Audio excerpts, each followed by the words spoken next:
शुभ संध्या मित्रों, मैं विपेश तिवारी आप सभी का सौर एकेडमी प्रयागराज में स्वागत और अभिनंदन करता हूं। आशा करता हूं कि आप सभी लोग अच्छे, स्वस्थ एवं तंदुरुस्त होंगे और बहुत अच्छे तरीके से अपने आगामी परीक्षा की तैयारी कर रहे होंगे। दोस्तों, आप लोगों से समाजशास्त्र वैकल्पिक विषय पर चर्चा हो रही है और टॉपिक स्टार्ट है दुर्खिम। कौन? दुर्खिम। प्लीज़ इस वीडियो को जितना अधिक हो सके please like, share and subscribe जरूर करिएगा। तो टॉपिक आप लोगों का स्टार्ट है दुर्खिम। आपको मैंने बताया हूं कि यूनिट 4th में कुल आपके 6 थिंकर हैं: Karl Marx, Max Weber, Emmanuel Durkheim, Parsons, Robert Merton, Mead, जिसमें से मैंने कार्ल मार्क्स और वेबर सिलेबस के अनुसार खत्म कर चुका हूं। आज आप लोगों से चर्चा होगा दुर्खिम पर। मैंने दुर्खिम पर आप लोगों से एक क्लासेस ले चुका हूं जीवन परिचय पर। किस पर? जीवन परिचय पर। यूपीएससी ने सिलेबस में, दुर्खिम के सिलेबस में टॉपिक दिया है, एक टॉपिक दिया है सामाजिक तथ्य। इसे हमको समझना है। टॉपिक दिया है समाज में श्रम विभाजन।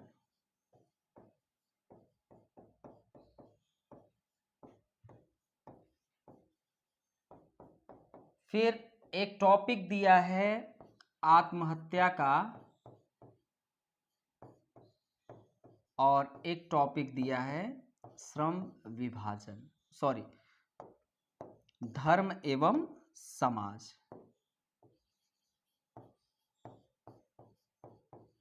हम लोग एक एक टॉपिक का क्रमबद्ध रूप से चर्चा करेंगे। जीवन परिचय आप लोगों का क्या हो चुका है? पढ़ा चुका हूं। दुर्खिम के विषय में आप लोग काफी कुछ जान चुके हैं, अभी मैं बता भी रहा हूं। आज आप लोगों का जो टॉपिक स्टार्ट होगा वह है श्रम विभाजन। ये टॉपिक आज आप लोगों से डिस्कस होगी। इसको मैं 2 वीडियोस में कंप्लीट करूंगा, 2 पार्ट में। आत्महत्या आप लोगों का जो है वह भी 2 पार्ट में रहेगा, धर्म एवं समाज भी और तथ्य भी। तो ये आप लोगों का सिलेबस है और आप यूपीएससी के सिलेबस को वॉच कर सकते हैं, देख सकते हैं।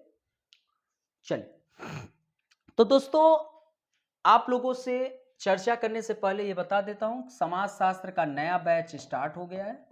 जिनको एडमिशन लेना है वह बिल्कुल निसंकोच जितना जल्दी हो सके एडमिशन ले ले। संस्था का नंबर है 8004020005। आप कांटेक्ट करिए और कोई भी समस्या होगी, समस्या का समाधान होगा। चलिए, तो आप लोगों का यूनिट 1 कंप्लीट, यूनिट 4 में कार्ल मार्क्स, वेबर कंप्लीट। अब हम दुर्खिम पर चर्चा करेंगे। हम लोगों ने दुर्खिम, जब आप लोगों को मैं पढ़ा रहा था तो दुर्खिम में आप लोगों को बताया था। तो दोस्तों, दुर्खिम कहाँ के रहने वाले थे? तो दुर्खिम एक फ्रांसीसी समाजशास्त्री थे। कौन से समाजशास्त्री थे? तो दुर्खिम एक कैसे समाजशास्त्री थे? तो फ्रांसीसी समाजशास्त्री थे।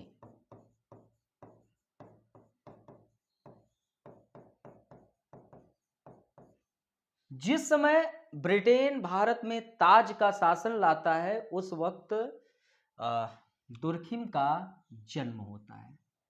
तो दुर्खिम का बॉर्न 1858 में हुआ और जिस समय रसिया में बोल्शेविक क्रांति होती है उस वक्त उनका डेथ हुआ 1917 में। दुर्खिम साहब धर्म के क्या थे? आप लोगों को मैं बता चुका हूं। तो धर्म के यहूदी थे और इनका फ्रांस के एपिनल नामक स्थान पर, एपिनल, फ्रांस के एपिनल नामक स्थान पर इनका क्या होता है? जन्म होता है। स्थान पर इनका क्या होता है? जन्म होता है। ये जो दोस्तों फ्रांस का एपिनल नामक स्थान था, ये एपिनल, यहाँ पर जो यहूदी थे वह बहुसंख्यक थे, मतलब कि अधिक मात्रा में ये मौजूद थे, बहुसंख्यक थे। और ये लोग आपस में, जो यहूदी थे, घनिष्ठ समूह में रहते थे, बड़ी इनमें घनिष्ठता थी, घनिष्ठ समूह में रहते थे। इसी कारण जो दुर्खिम साहब थे, उन्होंने व्यक्ति विशेष की तुलना में किसको प्राथमिकता दी? तो समूह को प्राथमिकता दी।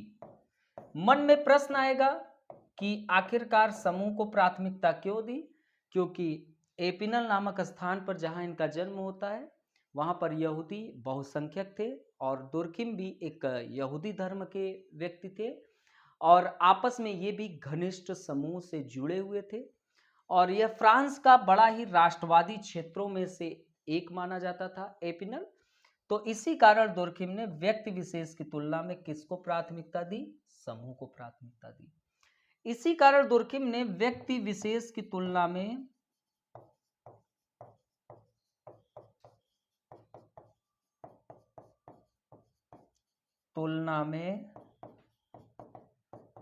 समाज को श्रेष्ठ माना, समाज को श्रेष्ठ माना। और इस उपागम को समाजशास्त्री भाषा में सामाजिक यथार्थवाद कहा गया। सामाजिक यथार्थवाद। यहां तक आप लोगों से मैं चर्चा कर चुका था, ठीक है। तो दुर्खिम साहब व्यक्ति विशेष की तुलना में किसको श्रेष्ठ मानते हैं? तो समाज को श्रेष्ठ मानते हैं। अब आते हैं, हमने आपको बताया कि दुर्खिम में टॉपिक क्या क्या पढ़ना है? सामाजिक तथ्य और श्रम विभाजन, आत्महत्या, धर्म एवं समाज। तो आज आप लोगों से चर्चा मैं करने वाला हूं श्रम विभाजन पर। तो लिख लीजिए, समाज में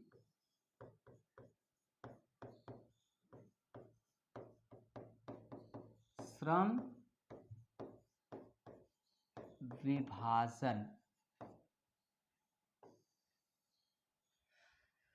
तो समाज में जो ये श्रम विभाजन है, ये दुर्खिम द्वारा रचित एक पुस्तक नहीं है, ये याद रखना। ये दुर्खिम द्वारा रचित एक पुस्तक नहीं था, पुस्तक नहीं था। तो था क्या? तो यह दुर्खिम द्वारा प्रकाशित एक शोध पत्र था। दुर्खिम द्वारा प्रकाशित एक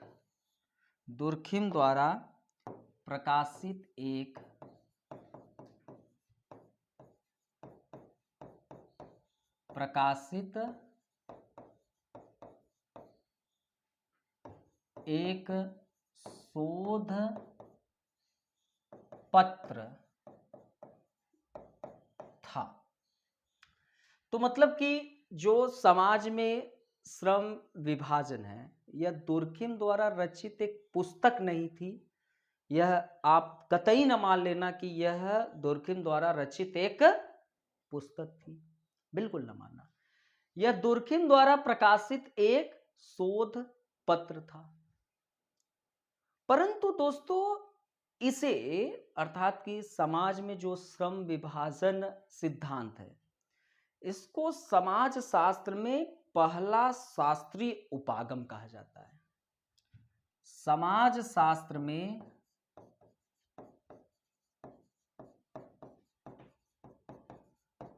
पहला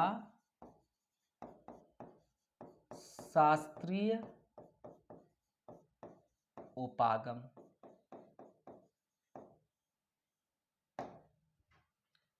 मतलब कि ये जो समाज में श्रम विभाजन है, इसको समाजशास्त्र में पहला शास्त्रीय उपागम कहा जाता है। दुर्खिम ने इस योगदान में किसी भी प्रकार का अनुसंधान नहीं किया था, ये ध्यान रखना, ये उनके अनुभव पर आधारित था। तो दोस्तों, जो समाज में श्रम विभाजन है, आपको याद रखना है, यह एक दुर्खिम द्वारा रचित एक पुस्तक नहीं था। तो था क्या? तो यह दुर्खिम द्वारा प्रकाशित एक शोध पत्र था। परंतु इसे, अर्थात कि समाज में श्रम विभाजन को समाजशास्त्र में पहला शास्त्रीय उपागम कहा जाता है। क्या? पहला शास्त्रीय उपागम। और दुर्खिम ने इस योगदान में किसी भी प्रकार का अनुसंधान नहीं किया था, कोई अनुसंधान नहीं किया था, अनुसंधान नहीं किया था। यह मात्र दुर्खिम के अनुमानों पर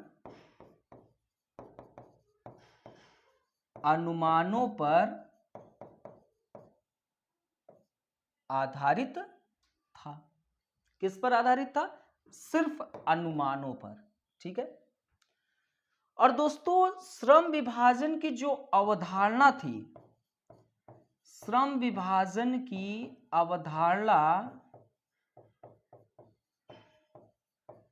इस श्रम विभाजन की अवधारणा को भी दुर्खिम ने नहीं प्रतिपादित किया था। दुर्खिम ने प्रतिपादित नहीं किया था। तो कौन किया था? तो इसे एडम स्मिथ ने प्रतिपादित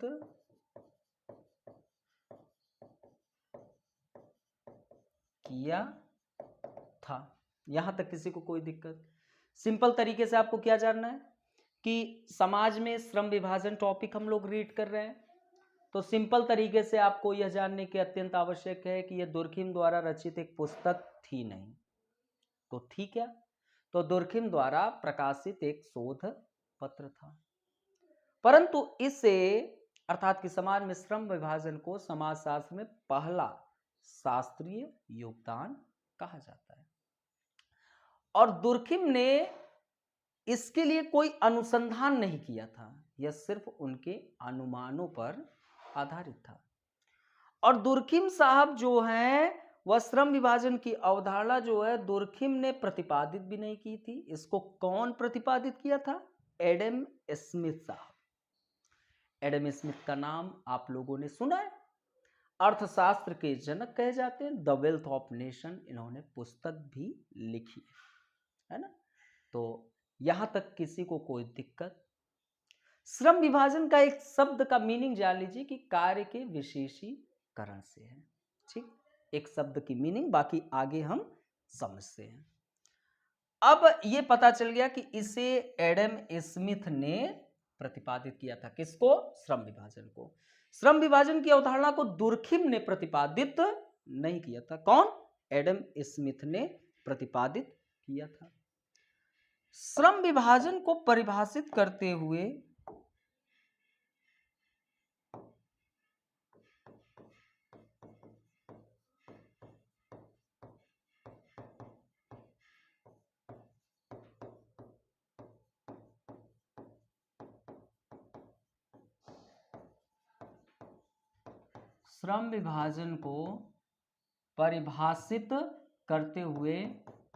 एडम स्मिथ ने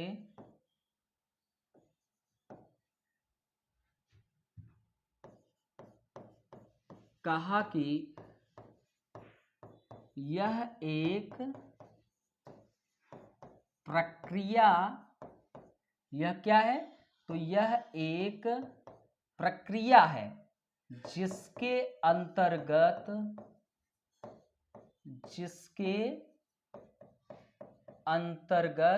एक जटिल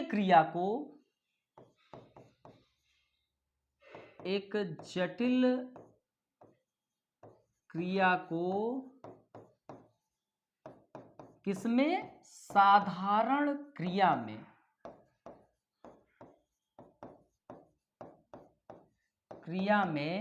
क्या किया जाता है?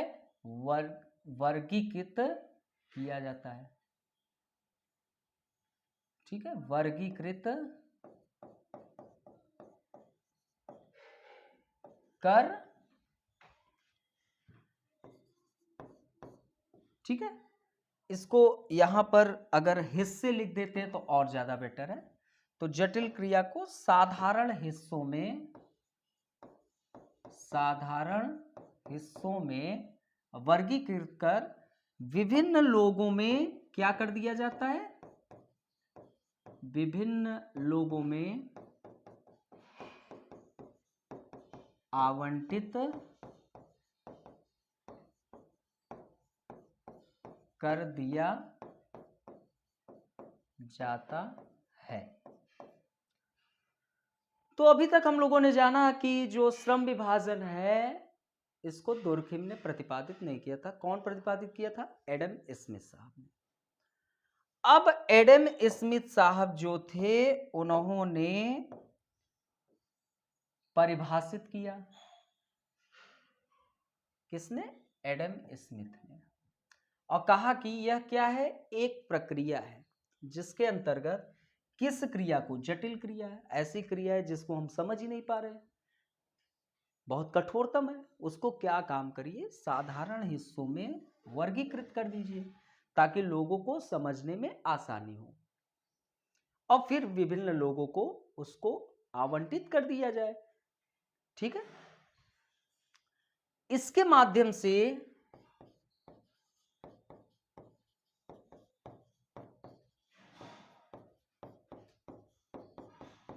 एक जटिल क्रिया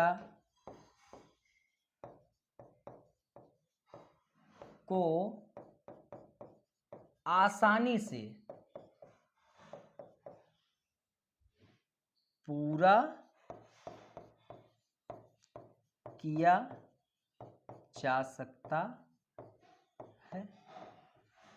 अब जाहिर सी बात है कि हम एक जटिल क्रिया को साधारण हिस्सों में क्या कर दिया? वर्गीकृत कर दिया। अब जटिल क्रिया को साधारण हिस्सों में वर्गीकृत कर दिया, भाई क्रियाएं जो थी बहुत जटिल थी। अब उसको हम यदि साधारण हिस्सों में वर्गीकृत कर दिए तो अब उसको लोगों को आवंटित करने में कोई दिक्कत भी नहीं होगी, लोग आसानी से समझ जाएंगे। तो इसके माध्यम से, अर्थात कि श्रम विभाजन के माध्यम से हम क्या कर रहे हैं? एक जटिल क्रिया को आसानी से हम क्या कर रहे हैं? पूरा करने का प्रयास कर रहे हैं। यहां तक किसी को दिक्कत बताएं। अब आगे एडम स्मिथ के अनुसार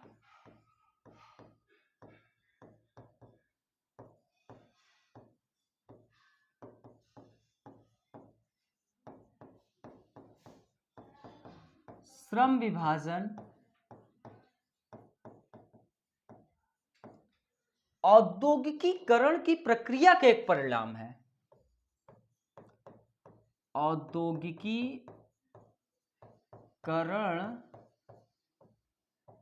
की प्रक्रिया का एक परिणाम है। और इन्होंने, एडम स्मिथ ने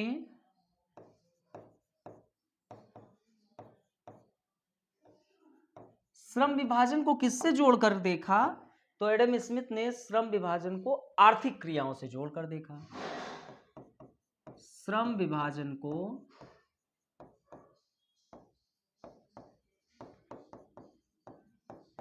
आर्थिक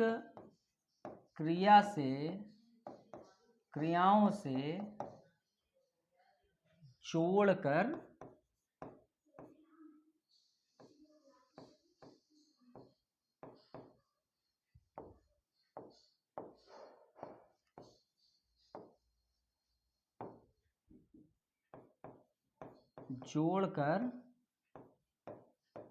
देखा।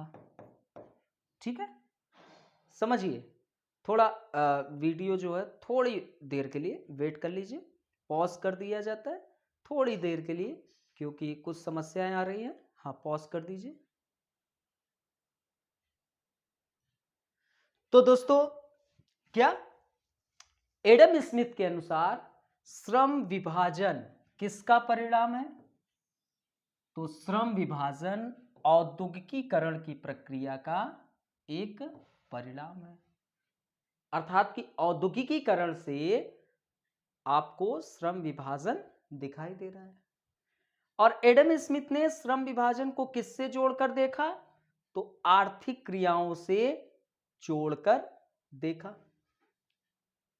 अब दुर्खिम साहब ने, ठीक है, दुर्खिम साहब ने जो एडम स्मिथ ने श्रम विभाजन को लेकर परिभाषा दी उसको उन्होंने स्वीकार किया, उसको मना नहीं किए, स्वीकार किए। लेकिन ये जो श्रम विभाजन को आर्थिक क्रिया से जोड़कर देखा कि मात्र आर्थिक क्रिया से जोड़कर, इसका उन्होंने खंडन किया। राइट? तो अर्थात कि जो दुर्खिम है, दुर्खिम ने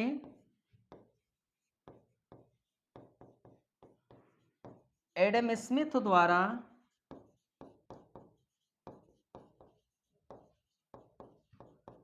प्रतिपादित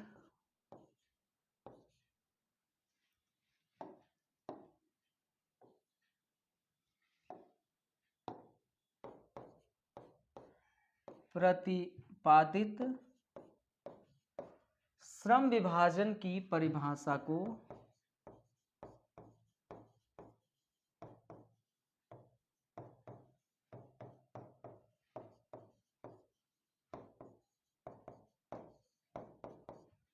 स्वीकार्य किया। ठीक है, यहां पर एक शब्द आप जरूर लिख लीजिए, स्मिथ ने मात्र, तभी तो इसका खंडन होगा, है ना। एडम स्मिथ जो थे उन्होंने श्रम विभाजन को औद्योगिकीकरण की प्रक्रिया का एक परिणाम माना, और एडम स्मिथ ने मात्र श्रम विभाजन को किससे जोड़ा? आर्थिक क्रिया से जोड़कर देखा। सिर्फ और सिर्फ मात्र, मतलब कि केवल श्रम विभाजन का कौन सा कारण है? एक कारण है, आर्थिक क्रिया। ठीक, बिल्कुल याद रखिएगा। दुर्खिम ने एडम स्मिथ द्वारा प्रतिपादित श्रम विभाजन की परिभाषा को क्या किया? स्वीकार किया। परंतु दुर्खिम ने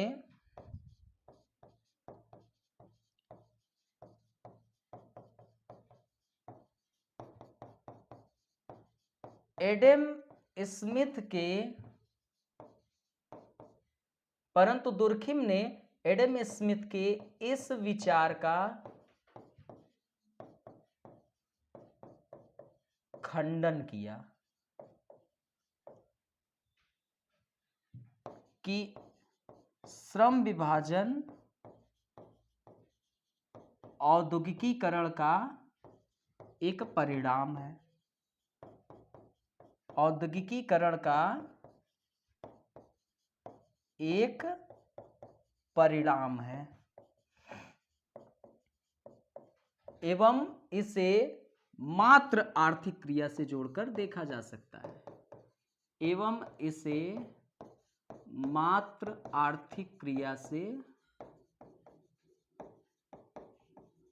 जोड़कर देखा जा सकता है। सिंपल तरीके से चीजों को समझिए, बहुत साधारणतः शब्दों में अपने पढ़ाने की जो तरीके हैं वो थोड़ा सिंपल। एडम स्मिथ ने श्रम विभाजन को क्या कहा? औद्योगिकीकरण की प्रक्रिया का एक परिणाम कहा और इसे मात्र आर्थिक क्रिया से जोड़कर देखा। दुर्खिम साहब ने कहा कि ठीक है, हम आपके परिभाषा को स्वीकार करते हैं, जो आपने श्रम विभाजन की परिभाषा दी। लेकिन ये यहाँ पर जो आप शब्द बोल रहे हो कि क्या कहते हैं, श्रम विभाजन औद्योगिकीकरण की प्रक्रिया का एक परिणाम है और इसे मात्र आर्थिक क्रिया से जोड़कर देखा जा सकता है, इसका हम खंडन करते हैं। ठीक है, उन्होंने इसका क्या काम किया? जोर शोर तरीके से खंडन किया। राइट, यहां तक आप लोगों को किसी को कोई दिक्कत हो तो कमेंट करके कह सकता है। ठीक है, यहां तक क्लियर है आप सभी को? चल, अब आगे दुर्खिम के अनुसार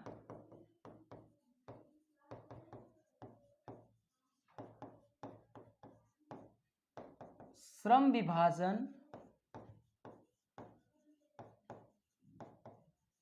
औद्योगिकीकरण का एक कारक कहा जा सकता है।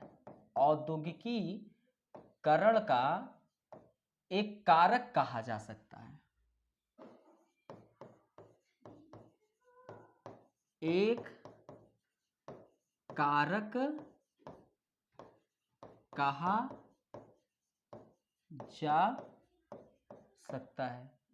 औद्योगिकीकरण की प्रक्रिया से पहले ही जो शिक्षा व्यवस्था औद्योगिकीकरण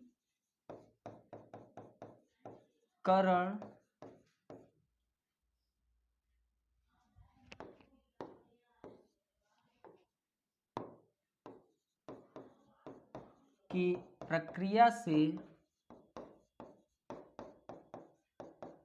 पहले ही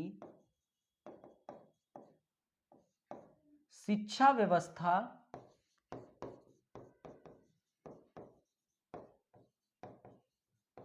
कई धाराओं में, ये नहीं कि एक ही धारा, कई धाराओं में क्या थी? विभाजित हुई। इसे भी हम श्रम विभाजन का एक प्रारूप कह सकते हैं। इसे भी श्रम विभाजन का एक प्रारूप कह सकते हैं। क्या कह सकते हैं कि नहीं? कह सकते हैं। ठीक है, शिक्षा व्यवस्था का विभिन्न धाराओं जैसे कि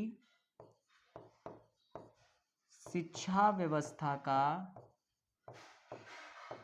विभिन्न धाराओं जैसे कि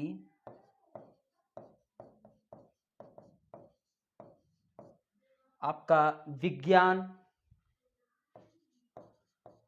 वाणिज्य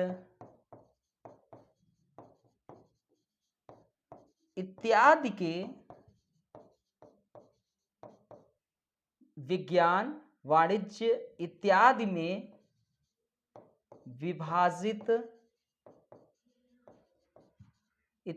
विभाजित होने को औद्योगिकीकरण की प्रक्रिया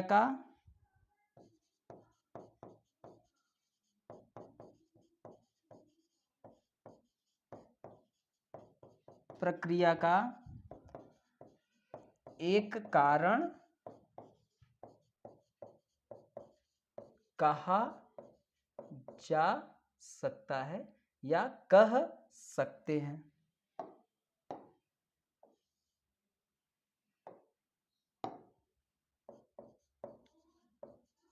कह सकते हैं। तो अब दुर्खिम साहब ने उनके एडम स्मिथ के उस विचार का खंडन कर दिया जो आप कह रहे हो कि श्रम विभाजन औद्योगिकीकरण की प्रक्रिया का एक परिणाम है और इसे मात्र आर्थिक क्रिया से जोड़कर देखा जा सकता है। खंडन किए, गलत है। मैं परिभाषा को स्वीकार कर रहा हूं। फिर दुर्खिम ने कहा कि जो श्रम विभाजन है वह औद्योगिकीकरण का एक कारक कहा जा सकता है, एक मात्र नहीं, एक कारक कहा जा सकता है। औद्योगिकीकरण की प्रक्रिया से पहले ही जो शिक्षा व्यवस्था थी, ऐसी बात नहीं कि उसके एक ही कारक थे, कई धाराओं में विभाजित हुई। इसे भी हम श्रम विभाजन का एक प्रारूप कह सकते हैं। शिक्षा व्यवस्था का विभिन्न धाराओं, भाई शिक्षा व्यवस्था की विभिन्न धारा, विज्ञान हो गया, वाणिज्य हो गया इत्यादि, इन सब में विभाजित होने का औद्योगिकीकरण की प्रक्रिया का हम एक कारण कह सकते हैं कि नहीं कह सकते हैं? तो कह सकते हैं। ठीक। दुर्खिम का यह मानना था कि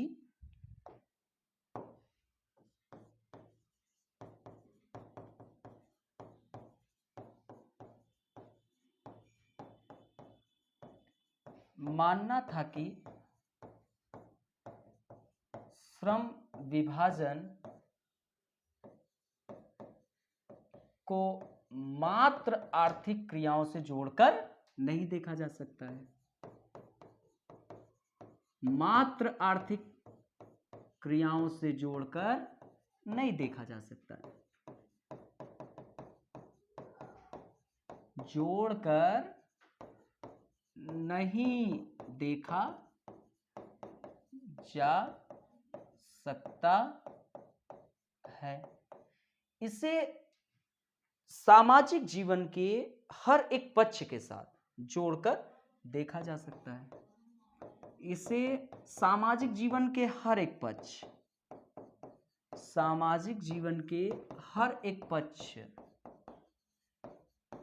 के साथ जोड़कर देखा जा सकता है।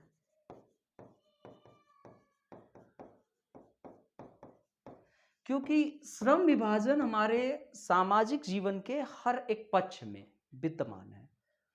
तो दुर्खिम ने यही माना कि देखिए, श्रम विभाजन को हम मात्र अकेले आर्थिक क्रिया से जोड़कर नहीं देखें, इसे हम सामाजिक जीवन के हर एक पक्ष के साथ क्या करेंगे? जोड़कर देखा जा सकता है। दुर्खिम का यह उद्देश्य, दुर्खिम का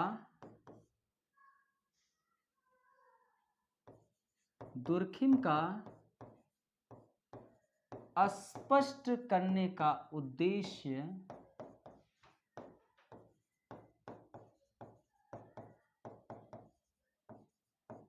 यह था कि स्पष्ट करने का, यह कतई नहीं था कि,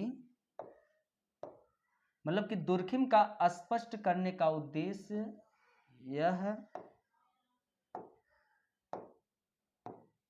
बिल्कुल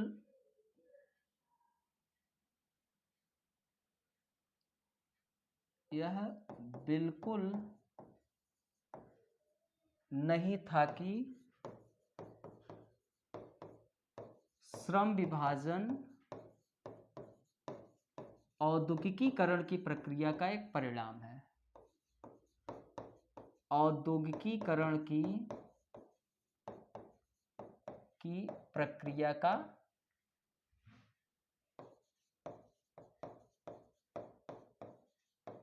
एक परिणाम है। यह औद्योगिकीकरण की प्रक्रिया का कारक हो सकता है। यह औद्योगिकीकरण की प्रक्रिया का एक कारक है। और दुर्खिम का मुख्य उद्देश्य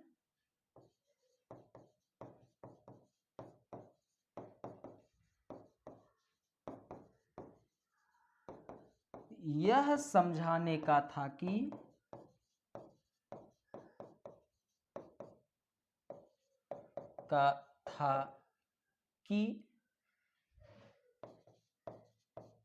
किस प्रकार श्रम विभाजन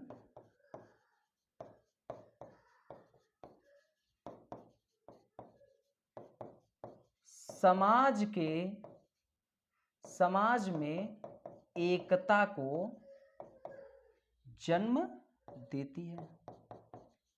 बहुत अच्छी बात।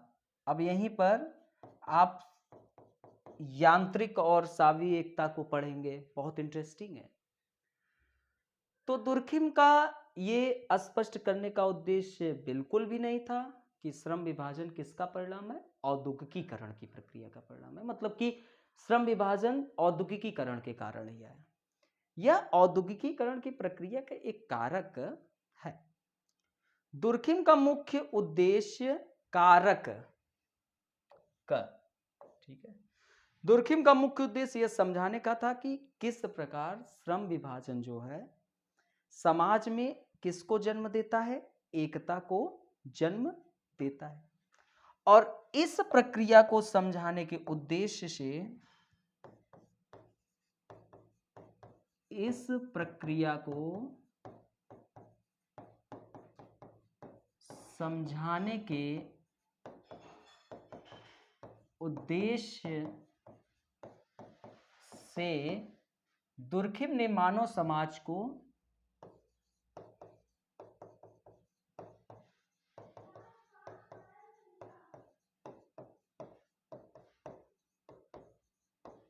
कितने, 2 प्रकारों में